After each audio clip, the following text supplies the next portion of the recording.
Bienvenido Franco Miñaco, fundador de Minera Exar. Exar es una compañía químico-minera que produce carbonato de litio grado batería en la provincia de Jujuy. Empleamos más de 3.000 personas. En el 2001 y aparece una oportunidad para comprar unas propiedades mineras. Mi último año de la universidad, le digo, armemos un proyecto sobre exportar boratos a Brasil. Fue muy difícil conseguir financiamiento del mundo. Argentina era mala palabra. Una empresa australiana nos dice que queremos pagarle $2 millones por las propiedades. El coreano escribió en el pizarrón 70-30. Este es el deal o no es nada. Vinieron y nos dijeron los chilenos que el proyecto no era viable. Todos los caminos y todas las idas y vueltas es impresionante. Optimista, valora $10.000, llegaron a valer $70.000. Vos sos la mayor exportadora argentina. ¿Cómo hiciste para fundar una empresa así? ¿Qué pasa cuando vas a la primera reunión de directorio? ¿Qué es la tierra rara y para qué se usa? La minería no le deja nada al Estado argentino. ¿Esto es mito o es verdad? $1.000 millones de inversión. ¿Te parece lógico que 100 ambientalistas puedan ir en detrimento de $300 millones de exportación? Uno hoy mira el balcón de Wall Street tocando la campana, pero me quedo con el camino recorrido y toda la gente con la que trabajé y compartí. La Fábrica Podcast. Creando valor. Bienvenido Franco Miñaco a La Fábrica, fundador de Minera Exar, un gran amigo de la casa. Muchas gracias por venir. Un gusto y un placer poder estar acá después de tanto tiempo para coordinar esta entrevista, así que también me llena de orgullo poder compartir este gran programa. La primera entrevista sobre un sector fundamental para Argentina, que es la minería, así que tenemos un minero presente en la mesa, es un honor. Te buscamos mucho, ¿eh? Viaja, lo llamamos, estaba en la feria de Canadá, no sé dónde, finalmente vino y cumplió, así que gracias por estar acá. Acá estamos firmes. Necesito que le expliques a la gente de la manera más fácil qué es Exar. Bueno, Exar hoy es una compañía químico-minera que produce carbonato de litio grado batería a más de 4.000 metros de altura en la provincia de Jujuy y exportamos el 100% de lo que producimos al mundo, pero principalmente a los países asiáticos. Carbonato de litio es valor agregado, no solo la materia prima, digamos. Siempre cuando hablan de la industria minera y hablan del poco valor agregado que tiene la minería, el carbonato de litio, para que te des una idea, más o menos necesita 7 toneladas de insumos para producir una tonelada de carbonato de litio. Entonces, cuando nosotros hablamos de la producción y la capacidad que tiene la planta hoy de más de 40.000 toneladas, estamos hablando casi de 300.000 toneladas de insumos que tenemos que mover a la puna, a 4.000 metros de altura, para producir 40.000 toneladas de carbonato de litio. Si eso no es valor agregado, decime vos qué es. Sí, a mí me parece muy interesante. De hecho, nosotros fuimos antes de que ustedes abran.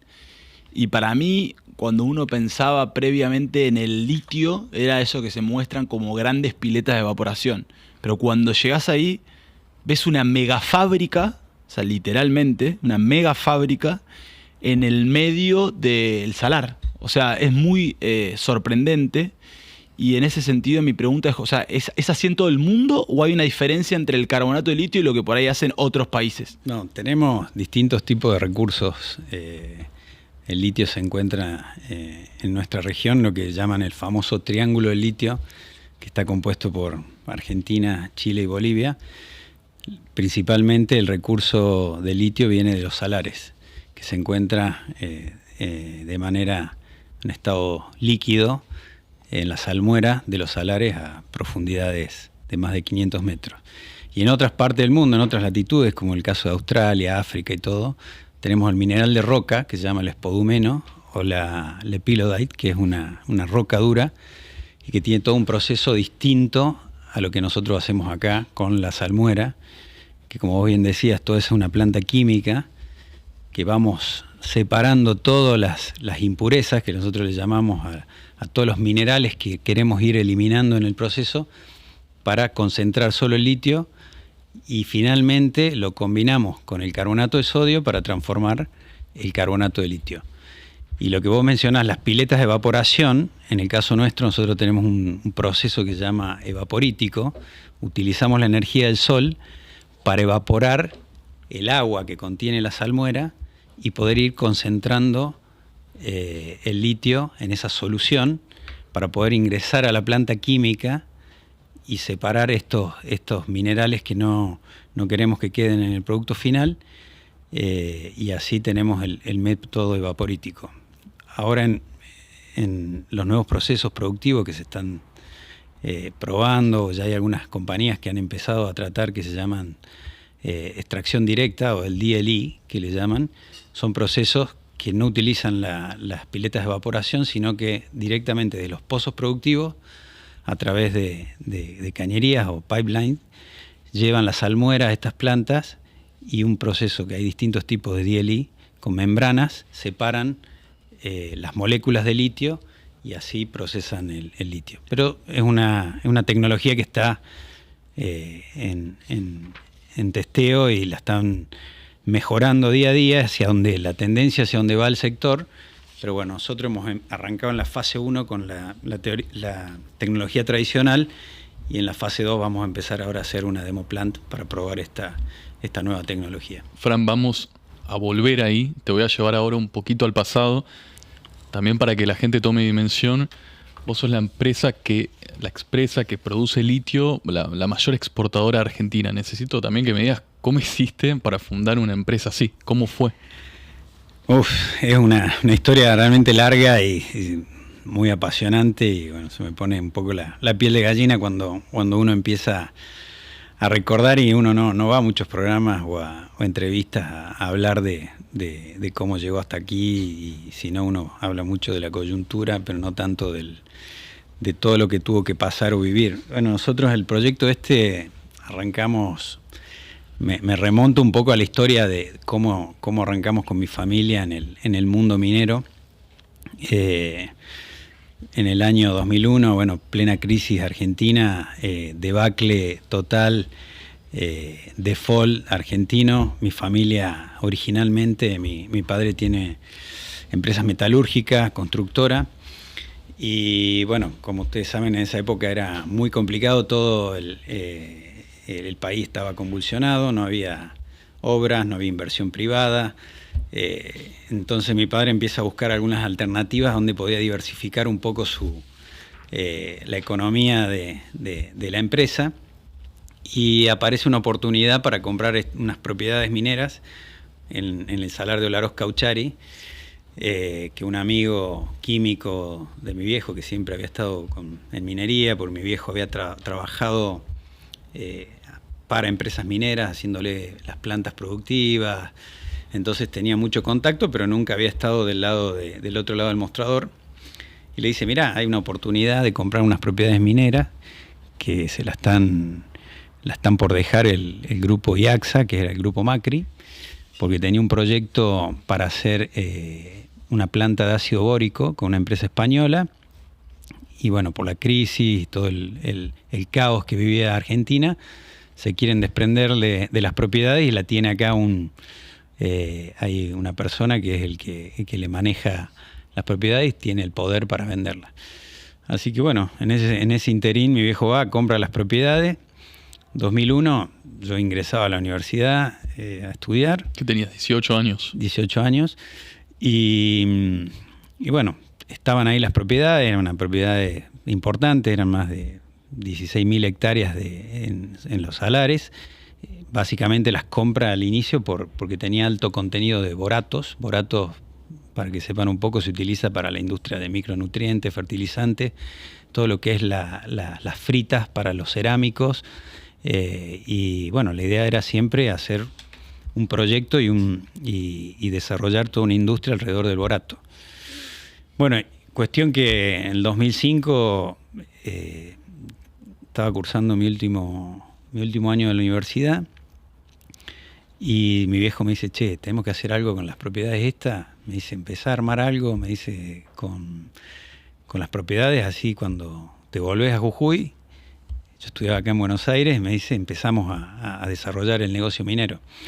Así que estaba en una optativa, una materia que tenía que se llamaba Entrepreneurship, que era bastante novedosa en ese momento en la facultad, y bueno, tenía que armar un plan de negocio con otros compañeros de un negocio. Le digo, che, armemos esto, tengo estas propiedades mineras ahí en Jujuy, armemos un proyecto sobre exportar boratos a Brasil para la industria de los micronutrientes, que bueno, Brasil utiliza mucho para toda la industria fertilizante.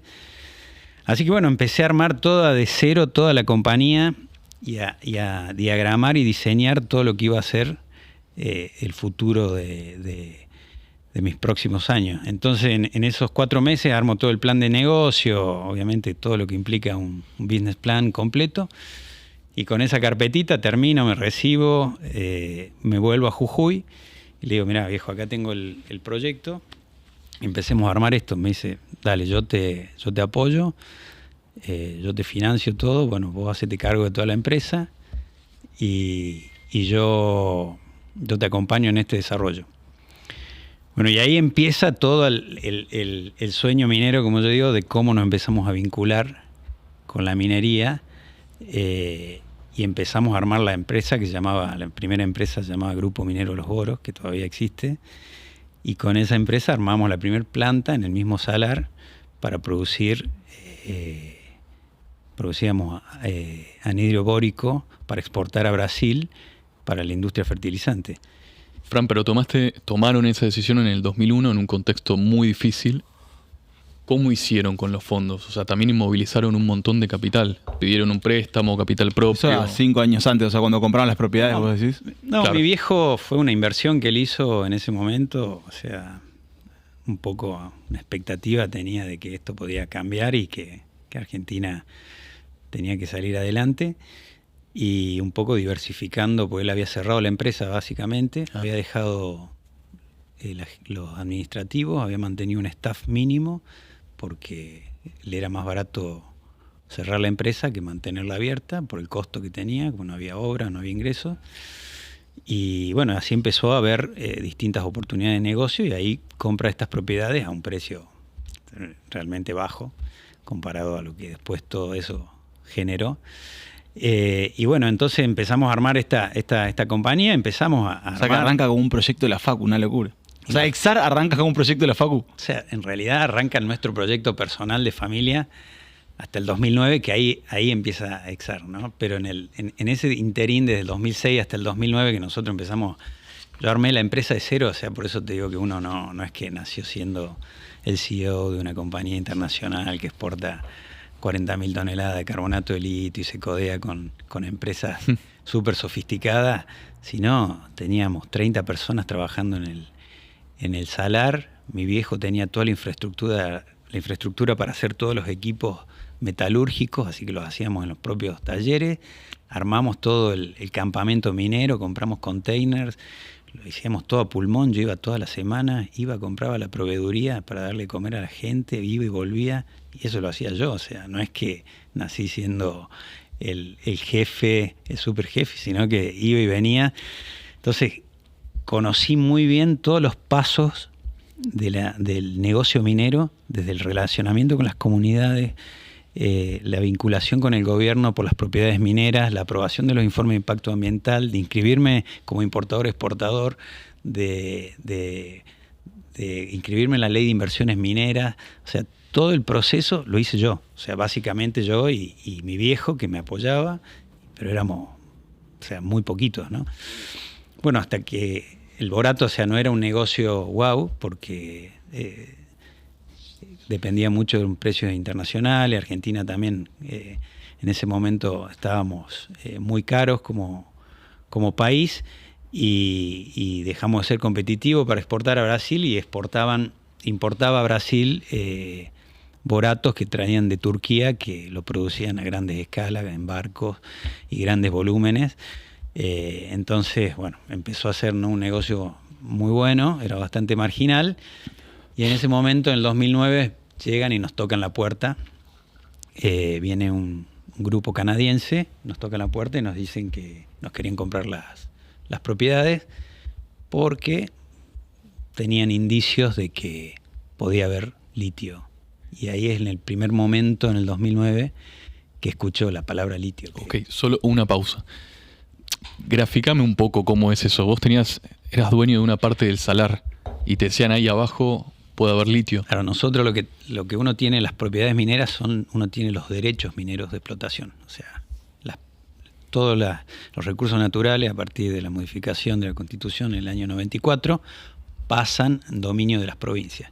Entonces las provincias le conceden al titular del pedimento minero los derechos de explotación del mineral que uno descubre, ¿no? Nosotros habíamos descubierto que había borato y había otros minerales, otras sales minerales, pero no teníamos conocimiento de que estaba el litio ahí abajo, a 400, 500 metros, había una gran reserva de litio con buenas concentraciones, y que el litio en ese momento iba a ser uno de los minerales críticos y estratégicos para el futuro y para la transformación de la transición energética y la electromovilidad.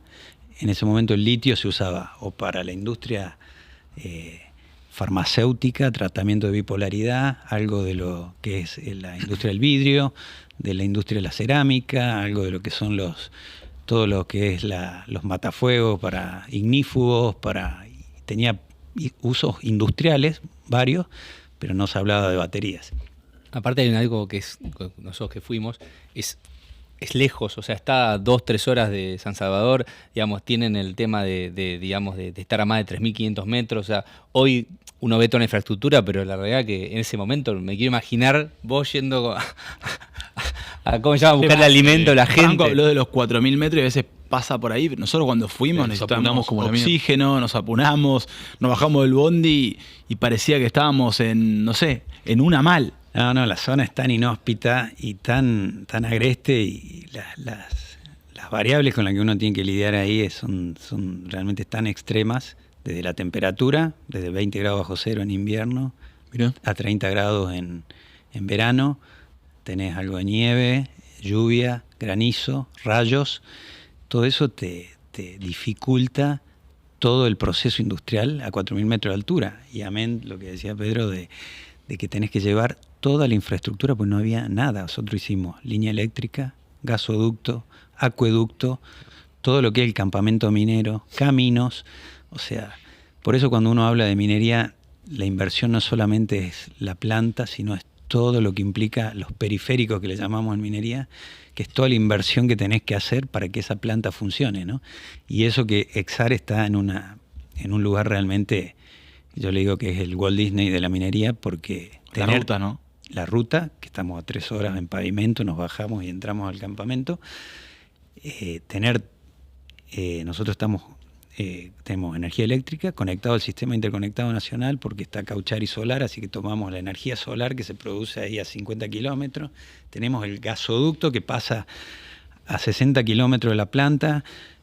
Tenemos agua, que el agua es importante para el proceso, y la salida a los puertos de Chile. Nosotros estamos a 700 kilómetros de Antofagasta, con una ruta espectacular, un paso que no se corta. O sea, un lugar sumamente estratégico, pero con toda esa complejidad que tiene producir a esos 4.000 metros de altura, ¿no? Estamos hablando del lugar, que parece una locura, pero me remonto al 2009, cuando te tocan la puerta los canadienses y te dicen, che, te quiero comprar. Vos estabas con tu proyecto de la Facu, Boratos, dijiste se atrasó, o no sé, perdimos competitividad con Brasil, estaba entrando producto, y dijiste era marginal, y caen unos canadienses y te dicen, escuchá, te quiero comprar porque tengo litio. Sí, en ese momento, cuando aparece esta empresa, obviamente fue todo un shock. Y al poco tiempo aparece otra empresa, una empresa australiana también, que estaba pujando ahí por todas las propiedades en los salares, y ellos vienen con una oferta concreta y nos dice, queremos pagarle $2 millones por las propiedades. Los australianos, 2 millones tú. $2 millones cash. Y bueno, en ese momento lo miro a mi viejo, le digo, viejo, un montón de guita, 2 palos verdes. Contá todo eso. O sea, es muchísima plata, o sea, toda junta. O sea, la inversión que habíamos hecho, o sea, si bien habíamos invertido bastante plata en todo lo que era, pero era hacer un deal ahí era un buen negocio inmobiliario, ¿no? Claro. Y ahí siempre lo destaco y siempre lo digo, que eso un poco fue la experiencia y el aplomo de mi viejo, y dice, no, nosotros no vamos a vender la propiedad, porque nosotros no queremos ser un árbol del bosque, sino queremos ser parte de todo este bosque. Así que nosotros queremos ser parte del negocio, y el que nos ofrecía ser parte del negocio era la compañía canadiense, ¿no? Fran, a tu papá igual y a vos no te sobraba nada en ese entonces. O sea, hoy con el diario El Lunes es una decisión fácil, pero en ese entonces... No es que estábamos mal y mi viejo tipo realmente había laburado muchísimos años en la empresa metalúrgica y le había ido muy bien. Mi viejo se vino desde Córdoba, oriundo de Córdoba, a montar la primera planta de cemento a Jujuy en el año 81 y fue por un año que iba a laburar con una empresita, mi viejo tenía 26 años, de 300 personas y se quedó a vivir en Jujuy porque le encantó Jujuy y empezó a conseguir laburo. Entonces mi viejo, con ese razonamiento de decir, no, nosotros queremos ser parte del negocio, así que nosotros ponemos las propiedades como un aporte de capital a cambio de un porcentaje accionario dentro de la compañía y queremos ser parte del directorio. Y en ese momento me dice mi viejo, mirá, el único que habla inglés sos vos, así que me dice, tenés que ser vos el director de la compañía. Y le digo, viejo, tengo 26 años, le digo, viejo. Había gente en ese momento ya que dentro del board, que había tipos que estaba gente de Mitsubishi, gente de Magna International Inc., que es una compañía autopartista canadiense. Le digo, ¿qué voy a hacer yo con 26 años metido ahí en un directorio internacional donde todos hablan? Parecía una Little United Nations, una Naciones Unidas, porque hablaban todos inglés distinto, uno japonés, el otro era irlandés, canadiense, americano. Así que así empezó, imagínate. Ellos entonces aceptaron. Aceptaron porque las propiedades eran centrales y definían un poco quién manejaba el salar en cuestiones de superficie, ¿no? Porque por ahí no se sabía qué había abajo, pero que se creía que mientras más extensión tenías y más superficie tenías, más chances. Salar, más chance de tener más volumen. Pues yo quiero... Ahora volvemos a la historia, pero aceptan y lo que quiero entender es, o sea, ¿qué pasa cuando vas a la primera reunión de directorio? Claro. O sea, necesito entender esa situación. No, primera, antes de cerrar el deal, me llevan a Canadá, 2009. Ah, fue con los canadienses, no con los australianos. No, porque ellos querían comprar la propiedad, era una transacción inmobiliaria, y los únicos que nos ofrecieron el deal que queríamos, a cambio del 15% de la compañía, eran los canadienses. Y nos dicen, bueno, ahora con todo este paquete que tenemos, vamos a ir a Canadá, al TSX. ¿Qué es TSX? Es como la bolsa de valores, como el New York Stock Exchange, pero es el TSX, es el de Toronto, es donde cotizan todas las mineras. Y vamos a hacer un IPO, una oferta pública, para levantar $100 millones para financiar toda la etapa de exploración y factibilidad del proyecto. Entonces ahí me llevan a Canadá, imagínate, 2009 también ya tenía 28 años, llego a Canadá, o sea, obviamente todo impresionante, ir a ver ese mundo de la minería, los bancos de inversión, los abogados, los estudios contables, todo, para mí era realmente un colla que venía de Jujuy a ver todo eso, obviamente que te choquea y te impacta. Y cuando ves que todo ese paquete de propiedades podía generar un negocio para poder financiar el proyecto con $100 millones en la bolsa de Toronto, realmente, bueno, eran cosas que yo nunca me lo imaginé en mi vida que la iba a vivir, ¿no? Y ahí empieza mi odisea y a empezar a aprender cómo funciona el mundo minero, cómo se financia, cómo traccionan los distintos players a nivel mundial para poder desarrollar un proyecto minero, ¿no? Así que bueno, volvimos con eso nosotros incorporado a la sociedad, con una emisión de acciones, obviamente, a medida que ibas emitiendo, te ibas diluyendo. Nosotros tratábamos de acompañar, también hacíamos acompañando con inversión propia. Para explicar eso un poquito más, o sea, mientras más plata pedían al mercado, tu 15% bajaba. Iba bajando porque vos te diluías, ¿no? Entonces vos abrías al mercado tus acciones y tenías que emitir más acciones para poder financiarte con el mercado. Obviamente esa es la particularidad que tiene financiarse con un mercado de valores, ¿no? Uno lo puede hacer a través de un banco, que te dan un préstamo, pero en ese momento cuando uno no tiene... teníamos solamente las propiedades, el banco de inversión canadiense, un grupo de gente que tenía la idea de negocio y nosotros como el partner local o socio local en Jujuy. Esos 100 palos verdes se usaron también para construir, ¿viste?, la infraestructura del lugar. Para explorar. No, solo nosotros explorar. fue toda una campaña de exploración que llevó parte de 2009, 2010, 2011 y 2012, donde pudimos factibilizar el proyecto de que realmente teníamos la cantidad de recurso medido para producir un proyecto. En ese momento eran de 25.000 toneladas de carbonato de litio y que podías construir una planta que produzca carbonato de litio grado batería. O sea, ese es el paso cero. ¿Y el paso siguiente cuál fue? No, ese es el paso cero. Termina el 2012, también en el medio crisis subprime internacional, cero financiamiento en el mundo. Después que vos terminás de la factibilidad, tenés que salir a buscar tu partner o el que te financie la construcción de la planta, ¿no? Que eso es lo más difícil. Porque para el que no sabe, es, primero la parte de exploración, vos estás buscando si hay recursos, o sea, si básicamente tenés el mineral que necesitas para producir. Si lo Después tenés, viene la etapa de producción. Si lo tenés en las cantidades y en la calidad que vos necesitas, ¿no? Porque puede haber litio había en todos lados, pero por ahí tenía concentraciones muy bajas y no era un proyecto viable. Entonces vos tenías que hacer tu DFS, que es la factibilidad definitiva, que era lo que soportaba un 4301, que es un informe que vos presentás en la Bolsa de Canadá, donde dice que realmente tenés y certificás con un CUPI, que es una persona calificada, que firme y dice, este proyecto tiene tantos millones de toneladas de carbonato. Okay. Y después de eso, cuando terminás de esa etapa, viene la etapa siguiente, que no todos los proyectos pasan a esa fase de construcción, ¿no? Es muy difícil.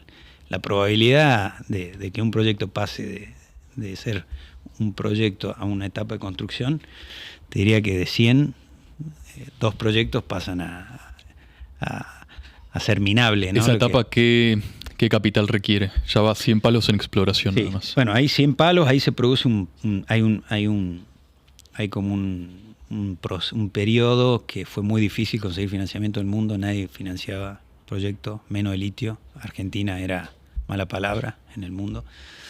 En el 2012 se produce también un quiebre dentro de la compañía, se va el CEO, pues yo era director de la compañía, se va el CEO de la compañía, y bueno, viene el board y me dice, mira, Franco, lo único que confiamos sos vos para que te quede a cargo de la empresa. Tremendo. Entonces ahí es mi momento cuando yo me convierto en el presidente de la compañía, no con una tarea fácil, porque me dicen, mira, no tenemos plata, tenemos muy pocos recursos, hay que sobrevivir hasta que consigamos un partner, y tenés que hacer un downsizing de toda la gente que habíamos contratado, los equipos que habíamos armado, tenés que reducir la estructura al mínimo. Así que ese fue mi primer trabajo como el nuevo CEO de Exar, fue achicar la estructura al mínimo, sostener lo mínimo indispensable para poder mostrar el proyecto a potenciales inversores.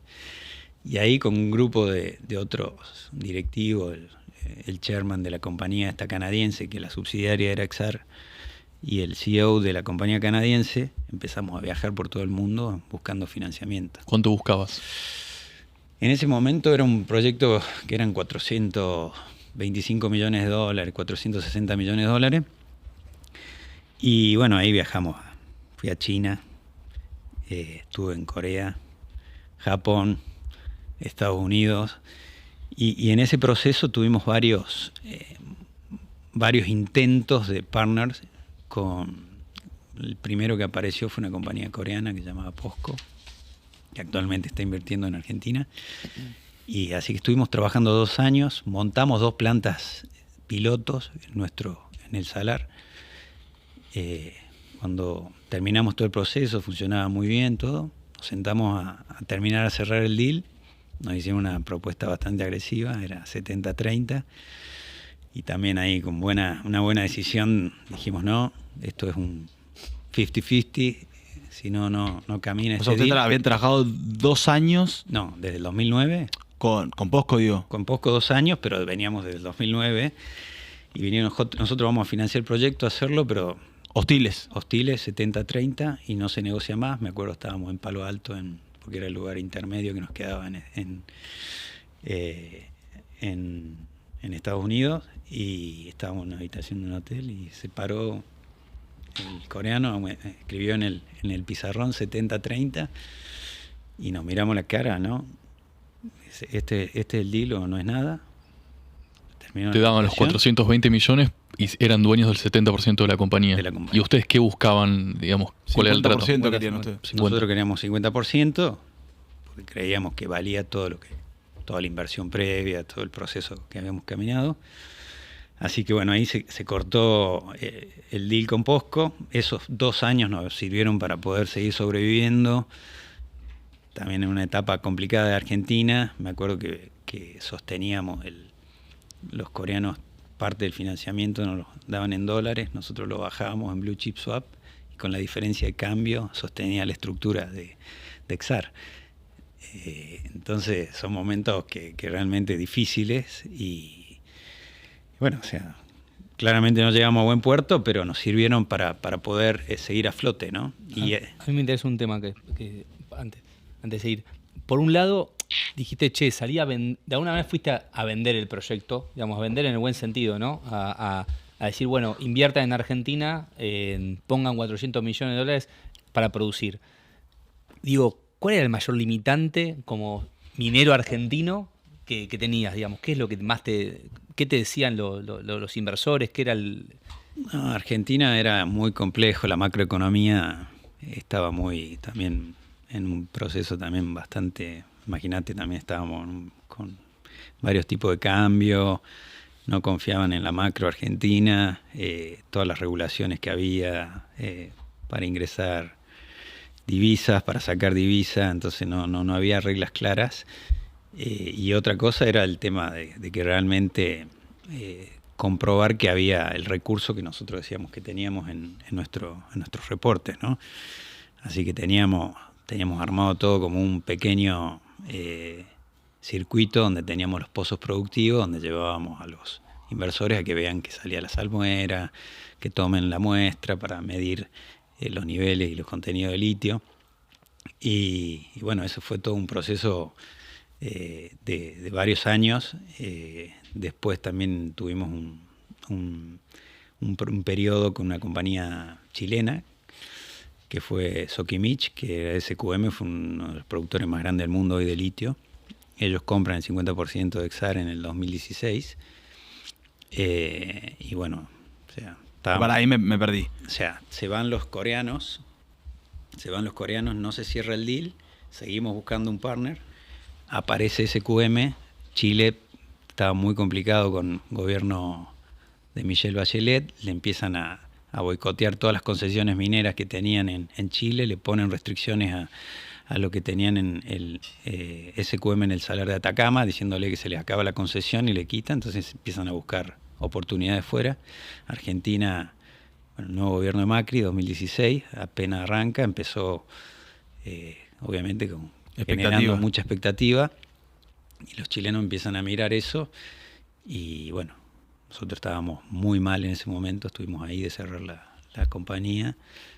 Uno de los socios hizo un loan de $5 millones para sostener la estructura en ese momento. ¿Qué es eso? Un préstamo a cambio de que se lo teníamos que devolver cuando consigamos el financiamiento, obviamente con una tasa de interés pero bastante baja, y eso nos permitió sobrevivir hasta que aparecieron los chilenos. ¿Pusieron los 420 millones? No, los chilenos compraron, para que tengan una idea, compraron el 50% de la compañía por 25 millones de dólares. No te puedo creer. Compró la compañía el 50%, 25 millones de dólares.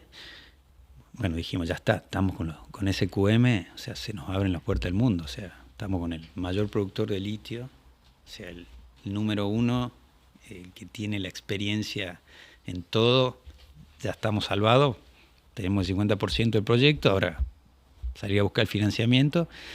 Bueno, ahí hubieron 2 años realmente muy, muy movidos y de vuelta, mucho encontronazos, porque era una compañía sumamente que conocía mucho el tema y bueno, quería imponer todo el tiempo su expertise y su conocimiento del salar, así que nos hizo hacer toda una campaña de nuevo exploración para poder revisar todo lo que habíamos hecho, así que parte de esos $25 millones fueron a parar de nuevo al salar, a más máquinas de perforar y hacer nuevos reportes y cuando hubo que tomar la decisión de avanzar con la decisión de avanzar con la construcción del proyecto, vinieron y nos dijeron los chilenos que el proyecto no era viable. Dijeron, hicimos un cálculo y para poder extraer el volumen que necesitamos de salmuera necesitamos hacer 300 pozos que valía $1 millón cada pozo. O sea, era inviable. Para un proyecto de 25.000 toneladas de carbonato de litio. O sea, porque vos sacás un volumen por pozo. Y nosotros estipulamos, hoy sacamos entre 20 y 25 litros segundo por pozo, que es el volumen que sale cada pozo. Ellos decían que no podíamos sacar más de 1 litro por segundo. No entiendo algo. Los coreanos te habían ofrecido querían comprar el 70% de la empresa y te daban mucho más capital que los chilenos. O sea, al final el deal con los chilenos no fue tan bueno. Es que nosotros cambió el contexto. Rechazado el deal, ya con los coreanos ya estaba out. Siguió pasando el tiempo y estuvimos ahí a desaparecer. Claro. Tuvimos que agarrar lo que había. Y no fue un mal deal, aprendimos muchísimo. Yo viajaba toda la semana a Chile, fui al Salar Atacama, conocí cómo operaba, cómo funcionaban, vi las piletas, el traslado de know-how que tuvimos con SQM ahí fue tremendo. O sea, yo aprendí mucho. Pero cuando vinieron nos dijeron que no podíamos sacar, que teníamos que hacer 300 pozos para sacar el volumen de salmuera que necesitábamos para producir. O sea, básicamente fue que se nos cagaron de risa, ¿no? Te estaban meando. Entonces fue decir, no queremos invertir, buscar una justificación, y ahí nomás nos dimos vuelta y dijimos, ¿qué hacemos? Porque estos tipos no van a invertir, no quieren invertir un mango acá en Argentina. Eran tus socios. Y eran los socios, 50%. ¿Qué hacemos? De vuelta a buscar un partner, o sea, de nuevo. O sea, impresionante. Ahí salimos de nuevo justo había aparecido un socio, el que es el socio actual nuestro chino, había entrado en la compañía madre que era Lithium Americas, en ese momento la compañía que era la propietaria de Exar, y ellos habían entrado con un porcentaje de inversión. Bueno, fuimos, lo buscamos, yo los conocía a ellos del 2010 y le dijimos, mirá, tenemos esta oportunidad, los chilenos se quieren ir del proyecto, no quieren invertir, cómprenle ustedes la parte para poder desarrollar el proyecto. Y bueno, Ganfeng evaluó el proyecto, analizó, fue y le compró por casi $80 millones. O sea, que había pagado pagado compró 20. a 25 y vendió 80. O sea, hizo un negocio, o sea, no le mueve la aguja a $60 millones, pero no perdió plata. Y ahí nosotros lo incorporamos a Ganfeng como partner dentro de Exar. O sea que ustedes pasaron a tener socios canadienses y chinos. Era canadienses, la compañía original, y chinos que compran el otro 50%. Y con esa estructura, ellos dicen, bueno, nosotros vamos a poner nuestra parte que nos corresponde por el financiamiento, el 50%, y le vamos a dar un loan, una línea de crédito a Lithium Americas por la otra parte, que después se la tenemos que repagar a Ganfeng.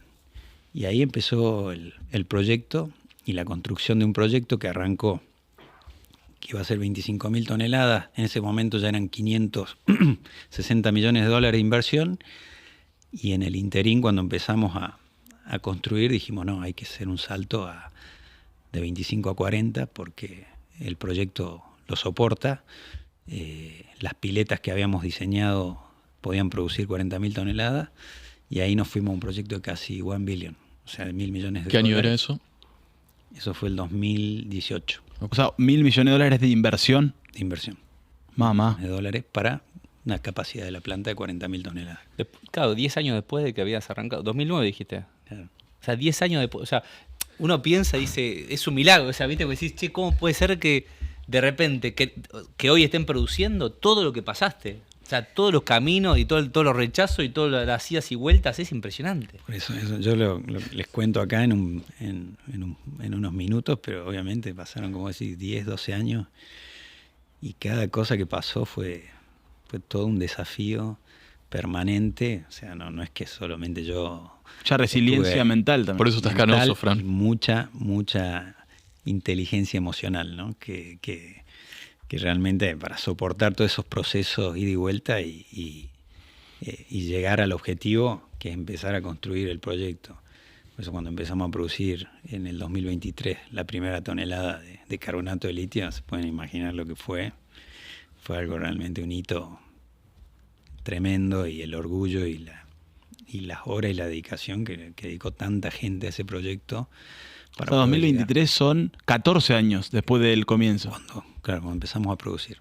La construcción empezó en el 2018 y terminamos el 2023, pandemia de por medio, un año casi parado, sobrecostos de la pandemia, todo lo que vivimos en la pandemia, multiplicarlo por 10 en un proyecto minero donde tenés todo hacinado, viviendo en lugares donde no podés... Con la positiva también de que el precio se fue muy arriba.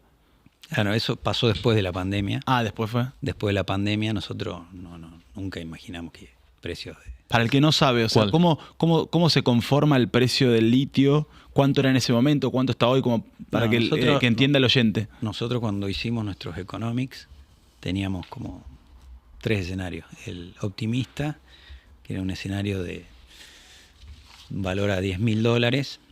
$10.000 sí, la tonelada. La tonelada, un escenario intermedio que era 8 y un escenario pesimista de 6. Con eso nosotros hicimos los economics del proyecto y eran los valores que en ese momento se avisoraban. Después de la pandemia llegaron a valer valores por encima de los $60.000-70.000. O sea, tu optimista era 10.000 y llegó a 70.000. Sí, pero fue creo que fue algo que sabíamos que no era consistente y no era sostenible en el tiempo. Nunca pretendimos de que eso sea el mercado, porque además a esos precios empiezan a aparecer, primero, que tecnologías disruptivas que te pueden reemplazar, y empieza a ser cualquier proyecto de litio de baja ley empieza a ser viable, ¿no? Entonces o sea, no es sostenible en el tiempo, ni para la industria del litio, ni tampoco para la industria de la cadena del downstream, que es toda la cadena. ¿Y hoy en cuánto está? Hoy está en $8.300. ¿Y el sector lo está sufriendo? Y lo está sufriendo porque los costos aumentaron muchísimo, ¿no? Yo cuando te hablaba de los economics anteriores, era con costos post pandemia, los costos de transporte, los costos de insumos, se incrementaron muchísimo. Por eso hoy a estos valores son valores que hoy realmente, o sea, y más en un periodo de ramp up que nosotros todavía no llegamos a las 40.000 toneladas. Este año vamos a cerrar entre 32.000 toneladas, 34.000 toneladas, porque es un proceso que te lleva casi 2 años poder llegar a tu full capacity. Entonces vos, mientras menos producís, tus costos fijos obviamente te van comiendo, te impactan, ¿no? Entonces te impactan más. Así que bueno, un desafío enorme producir en este contexto, pero bueno, hay muy buena expectativa hacia adelante. Obviamente el mercado mundial hoy sigue demandando litio cada vez más. ¿Para qué se usa, para el que no sabe? O sea, que a veces, viste, se critica la minería, pero al mismo tiempo se habla de la importancia de la transición verde. O sea, ¿cuál es el uso del litio y cómo impacta a nivel global en la transición energética? No, hoy el litio, como les mencionaba al principio, es un mineral crítico o un mineral estratégico, como le llaman, dependiendo los países, en la cadena esta de la electromovilidad, la transición energética, junto con el cobre, el cobalto, el manganeso, el grafeno, todos los minerales que conforman estos critical minerals que son necesarios para poder hacer la transición.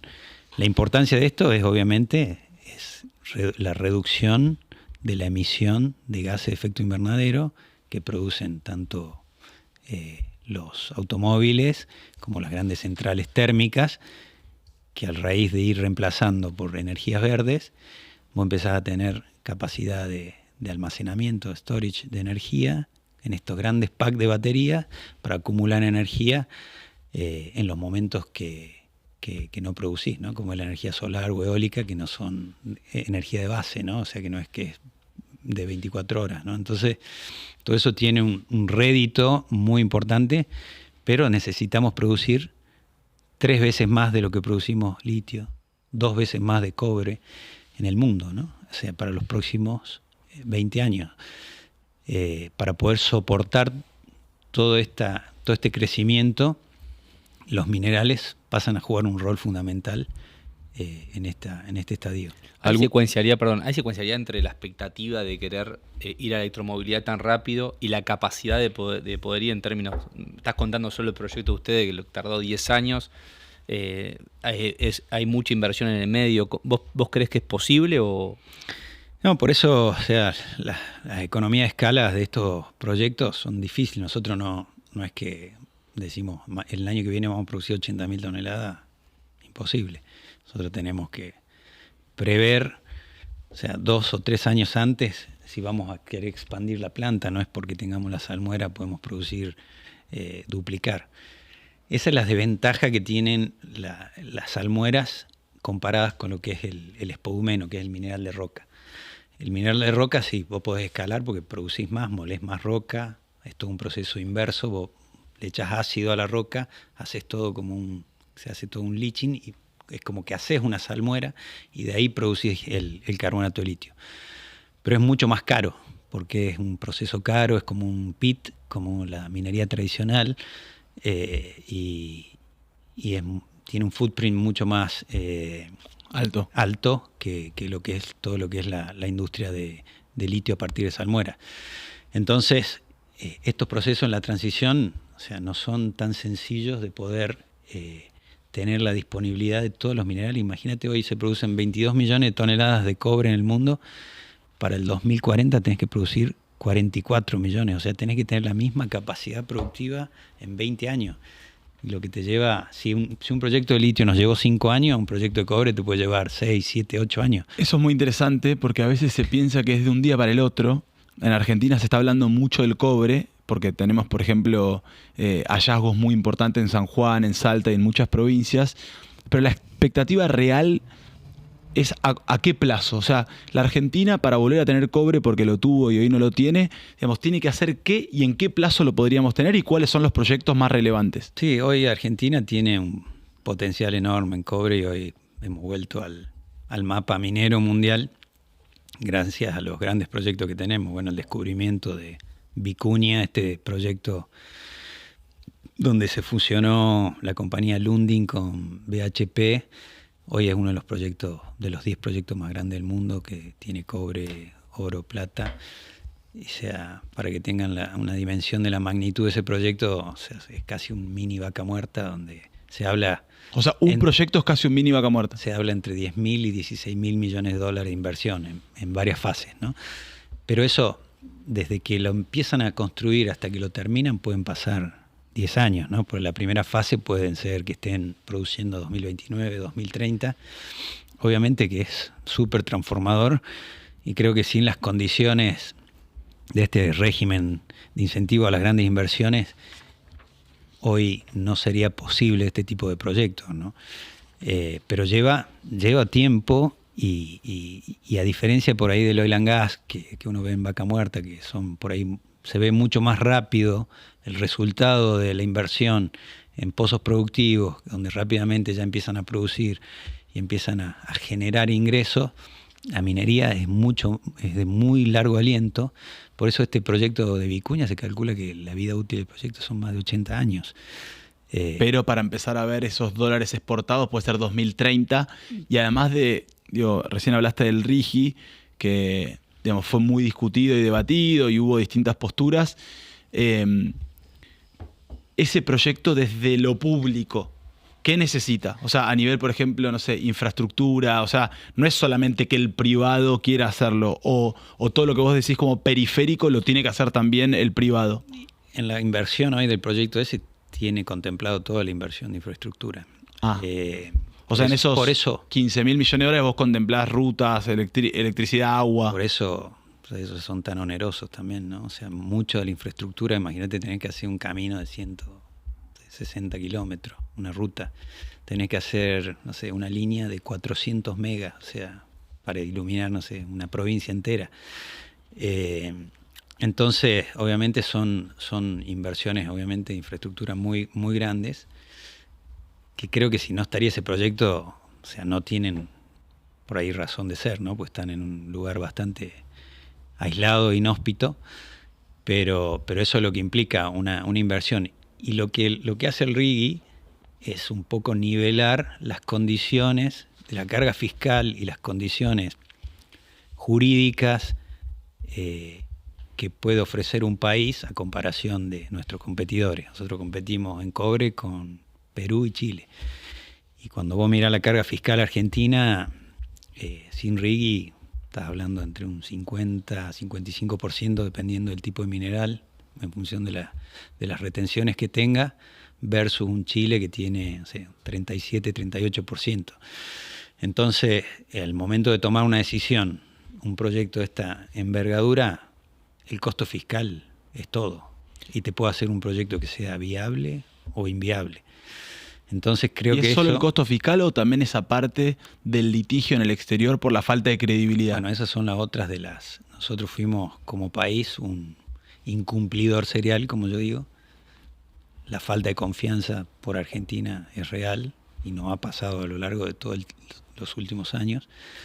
Entonces tenemos que darle garantías a los inversores de que puedan ir directamente al CIADI ante algún litigio y no tengan que ir directamente por la justicia argentina, que sabemos que por ahí el tiempo que lleva resolver cuestiones tan importantes, ¿no? Y en este caso una inversión de esta magnitud claramente necesitan la seguridad jurídica y las condiciones necesarias para poder llevarla adelante, ¿no?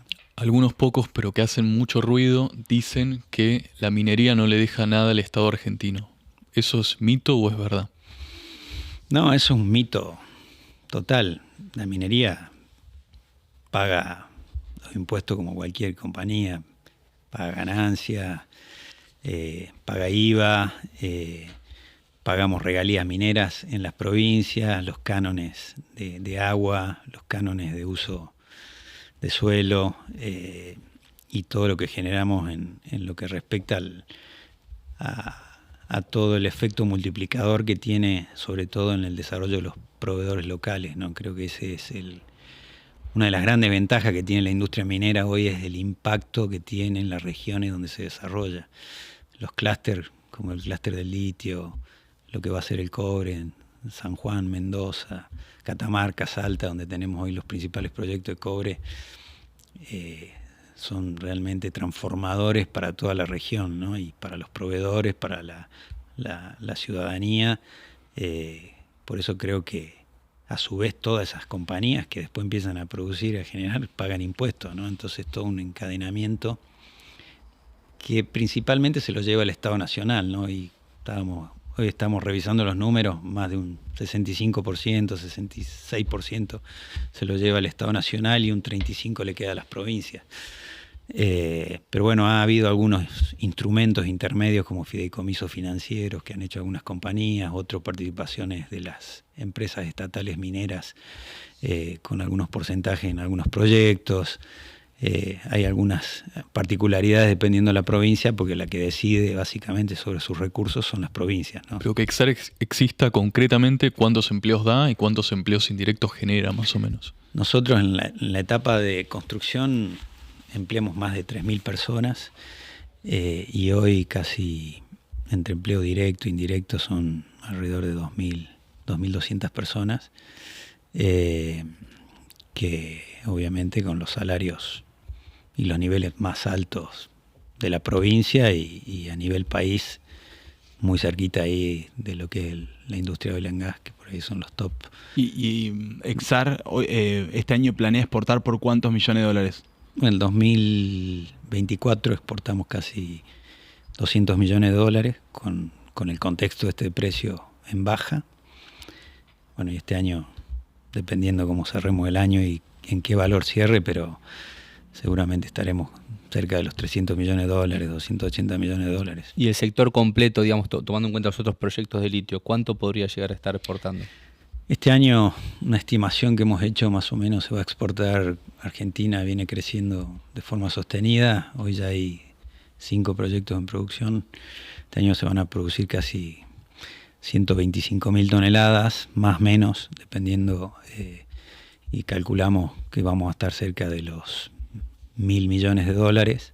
Esperemos que el precio recupere, bueno, eso te cambia el volumen, ¿no?, de exportación, pero eso más o menos hoy lo que es el litio, la incidencia que tiene el litio en las exportaciones, que rondan alrededor de todo el complejo minero, son más o menos 4.700 millones de dólares.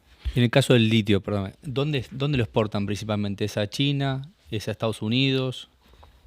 Hoy básicamente el mercado mundial lo maneja China. Hoy entre el 70% de la industria de baterías y todo lo que tiene que ver con el downstream del litio está básicamente en China. Hay algo en Corea, Japón, y el resto se lo reparten entre Estados Unidos y Europa, pero todavía no tiene una incidencia muy fuerte en lo que es la industria en general. O sea, China es un poco amo y señor de... Hoy es el líder y es el que fija básicamente los precios y es el que maneja un poco la economía, sí, del litio. Franco, hay una encuesta que hizo Raúl Timerman y dice, o sea, la encuesta decía, o sea, la consigna era ¿cuán importante cree que es la minería para la economía del país? Y cuando él lo mide en febrero del 2022, el 57% decía que era importante y hoy un 78% dice que es importante. O sea, pasó del 57% de la población de creer que era importante la minería para Argentina a un 78%. ¿A qué crees que se debe esto? Bueno, yo fui parte de todo un proceso largo, más allá de mi función como presidente de EXAR. También estuve presidiendo la Cámara Argentina de Empresas Mineras. Y bueno, nosotros también llevamos esos indicadores. En el año 2012 hicimos también una encuesta de percepción de la industria minera en las provincias y en las grandes ciudades. Y bueno, había lugares que no llegábamos ni al 30, al 40% de aceptación, y hoy vemos que la minería tiene una aceptación arriba del 60%, ¿no? Creo que fue un trabajo fuerte del sector, también forma parte de una decisión también del Estado, ¿no?, de ir adelante y fijarlo como una política pública. Creo que eso es fundamental. Pero también la importancia que tiene hoy la minería, en lo que hablábamos hace rato, en lo que tiene que ver con respecto a la transición energética y a todo lo que tiene que ver la importancia en el cuidado del medio ambiente, ¿no? Realmente tiene un rol clave que la gente ve en lo que puede generar, y Argentina tenemos litio y tenemos mucho cobre. ¿Y ahí te parece lógico que, no sé, 50, 100 ambientalistas o una organización pueda ir en detrimento de 5.000 empleos directos y 300 millones de dólares de exportación?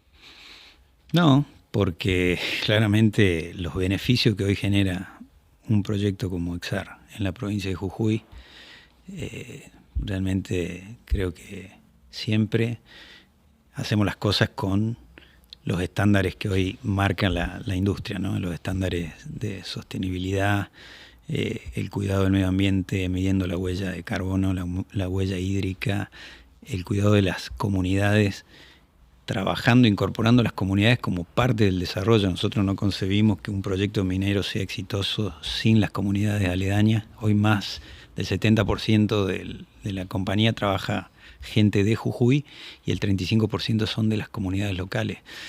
Imagínense que estamos ahí en una zona que hay 4.000 personas en todo el departamento de Susque, y pensá que 200 personas, 300 personas trabajan en la minera, y en la otra minera tenemos casi hay empleo, full empleo en la zona, ¿no? Entonces le ha cambiado la vida a mucha gente, ¿no? Pero me parece que obviamente hay que seguir trabajando en el cuidado del medio ambiente, y siempre es la premisa que tenemos como compañía, pero creo que el desarrollo de la sociedad y de la provincia, o sea, no lo podemos comparar. Eso desde el sentido común, desde lo racional. pero en lo emocional, ¿qué sentís cuando ves eso? Que es un disparate. No, bueno, hay ONG y sectores que por ahí son muy fundamentalistas y no, por más que uno trate de convencerlos, o no convencerlos, sino de mostrarle cómo producimos, cómo procesamos, o sea, claramente tienen una visión de la industria y es muy difícil cambiarla. Hay otra gente que está por ahí al medio y que ha ido cambiando un poco la percepción de la industria minera. Pero bueno, como cualquier actividad humana tiene impacto, ¿no? Todo lo que hacemos los seres humanos tienen impacto, lo que sí lo mitigamos al mínimo, al impacto, y tenemos controles rigurosos, hasta tenemos monitoreos ambientales conjuntos con la provincia, con todos los estamentos del Estado que nos controlan, y las comunidades locales que tienen vedores que han sido preparados durante varios años para que ellos también puedan controlar la calidad del agua, el aire, la flora, la fauna, y se toman muestras y se hace todo un proceso que es muy interesante y es bastante bueno, que se hace de forma trimestral. Así que bueno, eso te da un poco es para certificar lo que uno hizo cuando apenas llegó el primer día. Lo primero que hicimos fue la línea base, es decir, ¿qué es lo que tenemos cuando llegamos? Porque en esa zona minerales hay por todos lados. El agua tiene altos contenidos minerales, no es apta para el consumo humano, no es apta para el consumo animal, no es apta para riego. Entonces, porque son las condiciones naturales. Vos imaginate que un litro de una salmuera del salar, si lo dejamos evaporar, te quedan 400 gramos de sales minerales, tiene más concentración de sales que el mar muerto. Entonces, imposible eso que sea apto para el consumo humano. Por eso cuando hablan de la salmuera y que la confunden con el agua, no es agua, porque eso, si fuera agua, o sea, claramente no podríamos producirlo no podríamos producir litio de ahí. Tiene 50 veces más concentración que el agua de mar. O sea, prueben tomar un vaso de agua de mar. O sea, no entendí, la gente te dice que haces un mal uso del agua, pero esa agua no es potable. Claro, porque creen que el agua que evaporamos, obviamente, lo que se evapora, sí, en las piletas se evapora el agua porque es lo más liviano y evapora. Pero esa salmuera no sirve, o sea, en el estado donde se encuentra abajo no es apta para consumo humano ni animal. Ni para riego. Ni para riego, bueno, en la zona tan árida que tampoco claro. Es muy difícil. Pero sí hay pastoreo y hay camélidos y se mantienen y se les apoya a las comunidades con las aguadas, con los animales, le han crecido las producciones de camélido y todo en la zona. O sea, es todo un proceso y un trabajo. Yo te quiero sacar de litio un segundo, que es que hoy hay mucha geopolítica en torno a los minerales y principalmente a algo que se llama tierras raras. Por un lado dicen que Ucrania tiene una gran reserva, dicen que el Polo Norte, dicen que China. ¿Qué es la tierra rara y para qué se usa? Bueno, las tierras raras, en Argentina está bastante inexplorado. Tierras raras, hay una gran variedad de tierras raras. No sabemos todavía Argentina bien cuáles son las que tenemos acá en el país. Pero básicamente la utilización de las distintas tierras raras es todo para lo que es la industria aeroespacial, armamentista, todo lo que tiene que ver con todo lo que es satélites, o sea, son muy estratégicos, son minerales muy de nicho, y que, bueno, se ha escuchado mucho en este tiempo con Ucrania, Groenlandia, China tiene bastantes tierras raras y por ahí hoy el que controla el manejo de las tierras raras, por eso también la disputa geocomercial entre Estados Unidos y China, que para darle acceso de esas tierras raras a Estados Unidos, por eso hoy el que controla un poco los recursos minerales críticos estratégicos tiene una gran importancia en el mundo, ¿no? Y creo que es parte de todos estos conflictos que estamos viendo. Siempre atrás hay algunos intereses económicos fuertes, ¿no? Y hay mucha articulación en el mundo en este sector de público-privado. Digo, el gran ejemplo es en nuestro vecino Chile, que tiene Codelco, que se llama la empresa pública, que fue un poco de punta de lanza en el sector para, de alguna manera, hoy hay un montón de empresas privadas, pero creo que, si no me equivoco, fue la primera en invertir. Digo, hago paralelismo con Vaca Muerta y YPF, que de alguna manera es quien activa también en Vaca Muerta. ¿Qué es lo que pasa en el mundo con el sector? en las empresas públicas, me decía, acá en Argentina o en el mundo. No, en el mundo, ¿qué modelo existe? O sea, o son muy distintos, no sé, en el Canadá, en Chile. No, en Canadá no hay empresas públicas explotando minerales, ¿no? Los generales son todas empresas privadas. El caso de Chile, la empresa Codelco, la empresa estatal, que es la que produce ahí en el proyecto Chuquicamata, uno de los proyectos más grandes del mundo. Sí, produce la mayor productora ahí de cobre. Pero bueno, son modelos que se han implementado en una época. Hoy, por ejemplo, en Argentina no lo vería como una empresa estatal produciendo cobre en Argentina, primero porque no tenemos ni la estructura, ni el know-how, ni el conocimiento para armar algo de esa envergadura, ¿no? Pero en el mundo se van definiendo en función también de las políticas y las formas de las ideológicas hacia dónde van con los recursos estratégicos. China sí tiene mucha incidencia en los minerales críticos y las empresas que van al mundo a buscar estos minerales que son fundamentales son empresas mixtas o empresas privadas que están apoyadas por el gobierno para poder obviamente trazar los lineamientos estratégicos donde ellos se han puesto como objetivo, ¿no? Lo que es transporte, energía, minerales críticos, son fundamentales en su estrategia que ya la vienen trabajando hace muchísimos años, ¿no? Y hay otros países que hoy se ven que se han quedado atrasados en el tiempo y bueno, están preocupados porque bueno, China les lleva varios años de ventaja, ¿no? Desde el punto de vista de una empresa tan grande como la de ustedes, o sea, vimos la resiliencia que tuviste, lo que se fue armando. ¿Cómo está constituido hoy el management? O sea, ¿cuántos son en el management? ¿Qué tipo de reuniones tienen? O sea, a veces nos gusta meternos un poco en el día a día de este tipo de empresas para entenderlas, para comprenderlas, para llevarlas al plano de lo terrenal.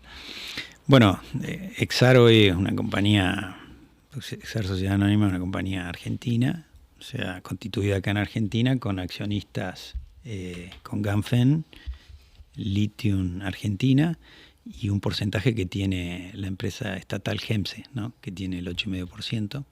La empresa estatal de Jujuy. De Jujuy, sí, GEMSE, que es la empresa estatal jujeña. Bueno, lo que tenemos conformado un directorio donde tiene mayoría de directores Ganfeng, después Lithium Argentina y tiene un director la compañía estatal. Y lo que tenemos son reuniones de directorios periódicas, bueno, donde un poco se tratan los temas estratégicos, que a su vez tiene un governance que se llama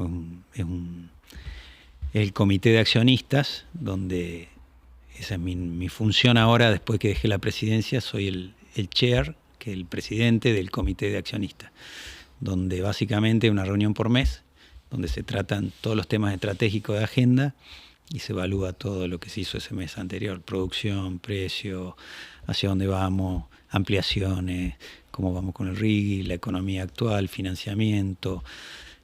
Básicamente participan ambos accionistas con 2 representantes y se invitan a todo el management. Se invita al gerente general, al gerente de operaciones, al gerente de finanzas, al gerente de hidrogeología, al gerente de legales, al de recursos humanos. Bueno, y ahí en eso vamos discutiendo como una reunión de directorio. Esa es mi función, más allá de las reuniones que tienen periódicas, todo el management en la compañía, todas las... ¿Y ustedes tienen planes de expansión, de crecimiento? Mencionaste el RIGI, pero ustedes son previos al RIGI. Sí, nosotros construimos justo en un proceso sin RIGI, con todo lo que fue construir en Argentina en esa etapa que fue compleja. Pudimos lograr el cometido. Bueno, y ahora sí estamos analizando una fase 2 con una planta demo que es para producir 5.000 toneladas con la tecnología DLE que les comentaba al principio. La extracción directa, para poder escalar hasta 40.000 toneladas adicionales, ¿no? Y poder llegar a un proyecto de casi 80.000. A modo de cierre mía, ¿qué aprendiste y qué consejo le podés dar a un empresario pyme, a alguien que está empezando siendo también fundador de la empresa exportadora más importante de Argentina de litio? No, bueno, básicamente, como mencionábamos durante toda la historia todo el proceso que vivimos, mucha resiliencia en todo lo que nos fue sucediendo y todas las veces que nos tuvimos que levantar, porque uno hoy mira la parte exitosa y mira el balcón de Wall Street en el New York Stock Exchange tocando la campana, pero eso es un momento que uno llega a ese momento, obviamente que es importante y es sumamente valioso. Muy pocas empresas argentinas y empresarios argentinos han llegado ahí, pero me quedo con el camino recorrido y toda la gente con la que trabajé y compartí y todos los momentos que pasamos y que fuimos superando, la empatía con el equipo, el trabajo en equipo, la confianza, creo que son una de las cosas que aprendí en mi vida por mi viejo, mi vieja, mi abuelo, que fue lo que me enseñaron a tener esa humildad y tener realmente el autoestima muy alta y el ego muy bajo, ¿no? Entonces creo que es muy importante. Y decirles que yo, siendo un jujeño que me vine acá a los 18 años a Buenos Aires a estudiar a la Universidad de San Andrés, y donde todo me parecía que era inalcanzable, poder conseguir lo que se consiguió y una compañía que tenga esta internacionalización y poder llegar a los lugares a donde llegué, creo que tiene muy importante la inteligencia emocional. Yo creo que es un 80%, un 20% la inteligencia cognitiva, pero bueno, hay que estar realmente muy focalizado y muy seguro de lo que uno quiere. Y bueno, es un poco mi legado, mi pequeño legado que dejo a los que me sigan, ¿no? Y que realmente es difícil dar o sea, yo creo que uno habla con el ejemplo, con los hechos, no con las palabras, ¿no? Para cortito, porque hablaste 2 veces de inteligencia emocional. Concretamente, ¿a qué te referís? ¿A qué tipo de comportamiento? O sea, ¿qué tenemos que tener en ese sentido? No, a tener la suficiente contención emocional y poder sobreponerse ante las situaciones que te daban ganas de largarte a llorar y tirarte en la cama, ¿no? ¿Tuviste esos momentos?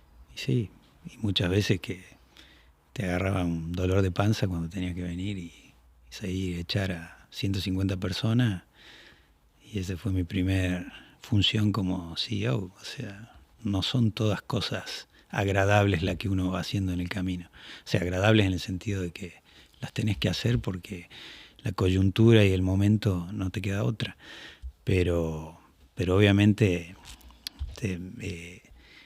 hay que estar muy bien de la cabeza, y estar muy bien focalizado cómo poder resolver esas situaciones para sobreponerse y seguir adelante, ¿no? ¿Y con qué nutrías la cabeza? O sea, ¿tenés un libro que te inspire? ¿Tenés una frase que resuma tu filosofía?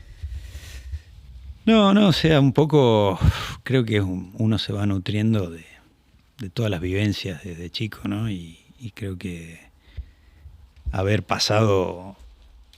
venido acá a los 17 años a Buenos Aires, vivir solo, estudiar lejos de tu familia, o sea, eso obviamente te va fogoneando y te va preparando para lo que viene, ¿no? Y creo que parte de ese aprendizaje, ese camino que uno va transitando, es el que te da las herramientas y la contención también de la gente que tenés al lado, ¿no? Obviamente, si solo uno no llega a ningún lado, ¿no? Siempre, como uno siempre dice, siempre es mejor acompañado, y los grandes logros se disfrutan más cuando llegamos en equipo, ¿no? No es un logro de Franco Miñaco, sino es de tanta gente que ha pasado por la compañía y por este proyecto, que yo siempre soy un agradecido. Y siempre lo que he tratado de generar es empatía con la gente, y que independientemente cómo nos vaya como proyecto y lo que facturamos y todo, que la gente se vaya de ahí y siempre tenga un buen recuerdo de lo que vivimos, lo que pasamos juntos. Yo la última, tuviste por un lado 10 años, que es algo difícil para nosotros entender como industriales, porque no es el caso en nuestros sectores. Tuviste 10 años soñando poder producir. Hoy, ¿cuál es tu próximo sueño? ¿Cuál es tu próxima zanahoria? Sí, bueno, uno siempre, cuando uno llega hasta un lugar y dice, bueno, ya está, lo conseguí, bueno, esto es el sumum de lo que uno aspiraba y bueno, y ahí es como uno se pone otro objetivo y bueno, ahora sigo vinculado a la compañía de otro rol, mucho más estratégico, también obviamente desgasta tantos años en la posición y todo, pero siempre buscando desafíos nuevos y objetivos nuevos, ¿no? Y tratando de ver lo que viene, que creo que lo próximo que viene en Argentina es el cobre, porque el potencial que tiene Argentina es enorme. Así que bueno, estoy también incursionando con todo el aprendizaje, todo el bagaje que tengo encima de poder empezar a construir una empresa exploradora en cobre con otra gente también y otro equipo, para empezar a ver posibilidades que creo que en Argentina hay muchísimas. Pero bueno, son parte de los desafíos y hoy el know-how que tiene, poder aplicarlo a estos nuevos desafíos, creo que es parte de la riqueza de la vida, ¿no? Para sentirse realmente que uno se siente vivo y que bueno, se pueden conseguir más cosas. Y bueno, creo que lo importante es encontrar buenas personas en el camino, ¿no? Que eso...